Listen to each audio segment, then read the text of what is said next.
Hello everyone, मैं Bhupendra. Geography old paper series में हम पहुंच चुके हैं हमारे क्वेश्चन 15 मार्कर के लास्ट में, यानी कि 2016 का ये आखिरी प्रश्न है।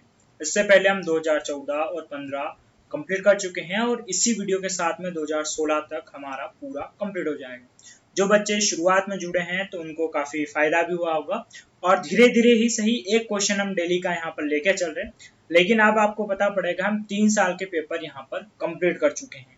तो ये एक अच्छी बात है। जो भी बच्चे अगर नए भी जुड़े हैं तो उनसे रिक्वेस्ट है कि आप 2014 से शुरुआत से देखें, जिसमें हम 3 मार्कर, 6 मार्कर और 15 मार्कर सारे करवा रहा हूँ और नए सिलेबस के अकॉर्डिंग है वे भी मैं आपको यहाँ पर बताते चल रहा हूँ। आज का हमारा प्रश्न है कि भारत में सिंचाई के प्रकार और उनके वितरण पर प्रकाश डालिए तथा भारत के विकास में इसका महत्व बताइए।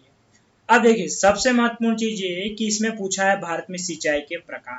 यहाँ पर बहुउद्देशीय सिंचाई परियोजना के बारे में कतई नहीं पूछा है। इस बात का खास ध्यान रखें, अगर आप घूम कर उस उत्तर को वहां लिखते हैं तो आपका उत्तर पूरा गलत हो जाएगा। इस उत्तर को समझना है। अगर आप हालांकि जियोग्राफी पढ़ते हैं तो शायद ये संभव नहीं कि आपको ये सिंचाई वाला जो उत्तर है सटीक किसी भी बुक में मिल जाए। खैर, आपके लिए ये उत्तर मैंने लिखा है, सो इसके माध्यम से आपको नई जानकारी भी मिलेगी और आपका उत्तर भी कंप्लीट होगा। शुरुआत में भूमिका के रूप में हम यहाँ पर बताएंगे कि फसलों को कृत्रिम रूप से जल प्रदान करना सिंचाई कहलाता है। ये सिंचाई की डेफिनेशन है। भारत में कृषि प्रधान देश है जहाँ पर 49.5% जनसंख्या कृषि पर निर्भर है। वर्तमान में देश की कृषि मानसून पर निर्भर है, अतः वर्षा के अतिरिक्त अन्य मौसम में कृषि हेतु सिंचाई आवश्यक है तथा देश में कुल सिंचित भूमि का 70 मिलियन हेक्टेयर क्या है, कृषि जो सिंचित भूमि है। तो ये यहाँ पर हमने जो आवश्यक जानकारी है वो लिखी है। अब इसके बाद में सबसे महत्वपूर्ण वो ये कि सिंचाई के प्रकार कौन कौन से हैं। तो आपके सामने जो स्क्रीन पर डायग्राम के थ्रू दिख रहे हैं फ्लो चार्ट के माध्यम से, आप भी फ्लो चार्ट जरूर बनाएं। और ये जो विधियां हैं जिसमें कटवा या तोड़ विधि, क्यारी विधि, बूंद बूंद, फव्वारा और थाला, जिसमें से शायद ये दो आपको अच्छे से चित परिचित होगी, बाकी के नाम शायद आप पहली बार सुन रहे होंगे। हाँ, किसी के मन में डाउट आ सकता है कि सिंचाई के प्रकार में तो जैसे कि तालाब से सिंचाई, नहर से, नदी से, तो आपको जानकारी दे दूं कि सिंचाई के स्रोत है ना कि उनके प्रकार है। तालाब से भी पानी लाओगे तो पानी आप खेत में किस प्रकार छोड़ रहे हो वह सिंचाई का तरीका है, सिंचाई की स्रोत की बात नहीं की गई है। तो इस बात का खास ध्यान रखना है। चलिए, तो इस उत्तर में नई जानकारी भी मिलेगी और इसे कैसे लिखेंगे ये भी जान लीजिए। सबसे पहले कटवा या तोड़ विधि। तो इस विधि के अंतर्गत पानी को पूरे खेत में बिना किसी नियंत्रण के छोड़ दिया जाता है। यह प्रक्रिया अधिकांश उन फसलों में अपनाई जाती है जिनमें पानी की अत्यधिक आवश्यकता हो, लाइक दैट चावल, किंतु यह विधि समतल क्षेत्रों में ही उपयोग लाई जाती है। तो आपने देखा होगा कि जो चावल की खेती होती है उसमें पूरे चावल के खेत में पानी भरा होता है।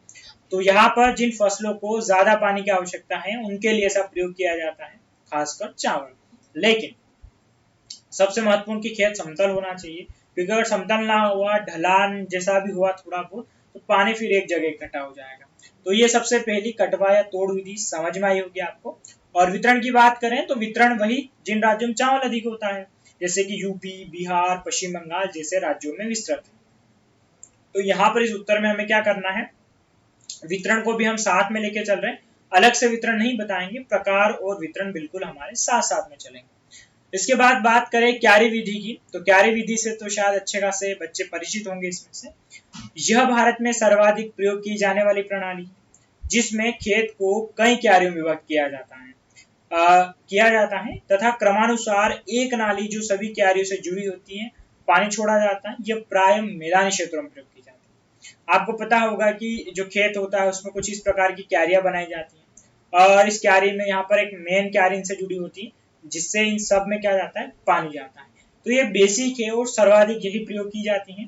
और खासकर इसके वितरण की चर्चा करें तो मध्य प्रदेश, राजस्थान, महाराष्ट्र, दक्कन पठारी क्षेत्रों में यह प्रमुखतया है।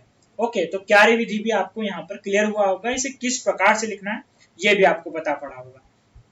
इसके बाद थाला विधि, तो ये पहली बार सुनने में आ रहा होगा, तो इसके बारे में जानते हैं। यह विधि प्रायः बागवानी में प्रयुक्त होती है। इसके तहत पौधों के आसपास एक गोलाकार मिट्टी का आकार बनाया जाता है जिसमें पानी भरा जाता है। हालांकि आकार प्रारंभ में छोटा होता है, पौधे की वृद्धि के साथ बड़ा होता जाता है। जैसे कि अगर कोई पौधा है, जैसे कि हम मान के चलें तो कोई पौधे में क्या होता है कि ऐसे आसपास यहाँ पर क्यारी बनाई जाती है और इसमें क्या होता है फिर पानी भरा जाता है। तो ये क्यारी क्या होती है, थाली के आकार की होती है, तो इसे क्या कहते हैं फिर थाला विधि। पौधा बड़ा होगा तो इस क्यारी का आकार भी क्या होता जाएगा, बड़ा होता जाएगा। ये बागवानी प्रमुखतया होती है, यानी इसका वितरण कहाँ पर होगा, जो बागवानी क्षेत्र है वहां पर। तो इसका वितरण जहां अधिकांशतः बागवानी फसलें होती है लाइक दैट महाराष्ट्र, हिमाचल, जम्मू कश्मीर और अधिकांशतः दक्षिणी राज्यों में, जहां पर आपको क्या देखने को मिले, बागवानी फसलें देखने को मिले। इसके बाद हम आगे बढ़े तो फव्वारा या स्प्रिंकल विधि, ये आप में से बहुत सारों ने देखा भी होगा फव्वारा विधि का। तो ये आधुनिक सिंचाई प्रणाली है जिसमें फव्वारा उपकरण को खेत के अलग अलग भागों में रखा जाता है तथा ये वर्षा के समान ही फसलों पर पानी का छिड़काव करते हैं। हालांकि यह विधि फसल की प्रारंभिक अवस्था में उपयोगी है।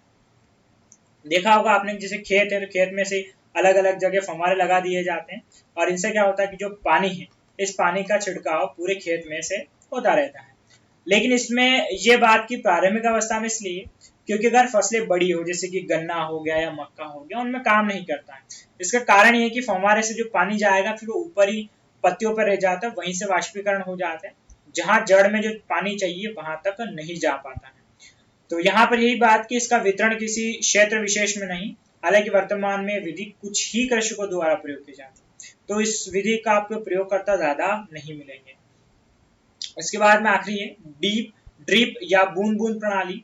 तो यह भी आधुनिक पद्धति की सिंचाई प्रणाली जिसमें नलियों को पौधों की कतार में जड़ से सटाकर जोड़ा जाता है एवं इन नलियों से पौधों को बूंद बूंद जल प्रदान किया जाता है। यह जल बचाव की अत्यधिक उपयुक्त तकनीक है, किंतु इसमें रख रखाव की बेहद आवश्यकता है। तो जिसे फव्वारा या बूंद बूंद, ये कोई विशेष क्षेत्र में प्रयोग नहीं की जाती है, तो नई प्रणाली है तो इनका वितरण देखने को नहीं मिलेगा। ओके, तो ड्रिप या बूंद बूंद प्रणाली आप सभी को पता होगा, लेकिन रख रखाव की आवश्यकता इसलिए क्योंकि अगर आपने पूरी खेत में नलियां बिछा रखी और बीच में कहीं पर भी गलत जगह लीक हो जाए तो इसको संभालना मुश्किल हो जाएगा। तो साथियों, ये हमारे पांचों प्रणाली थी सिंचाई की, ये मैंने आपको बताया और वितरण भी बताया। आशा करता हूं कि ये कॉन्सेप्ट आपको अच्छे से यहाँ पर समझ में आया होगा कि इस उत्तर में हमें क्या और क्या चीजें लिखनी थी, क्या छोड़ना। तो ये हमने चर्चा करी यहाँ पर 2016 के आखिरी प्रश्न की। आशा करता हूँ मैं आपकी बेहतर मदद कर पाया हूँगा। कल से या नेक्स्ट वीडियो लेक्चर में हम चर्चा करेंगे 2000 प्रश्नों की और धीरे धीरे हम 2018 के एंड तक भी पहुंच जाएंगे। ऐसे ही हमारी इस सीरीज के साथ में जुड़े रहिए, आपकी जियोग्राफी को मजबूत करने का वादा हमारा। धन्यवाद।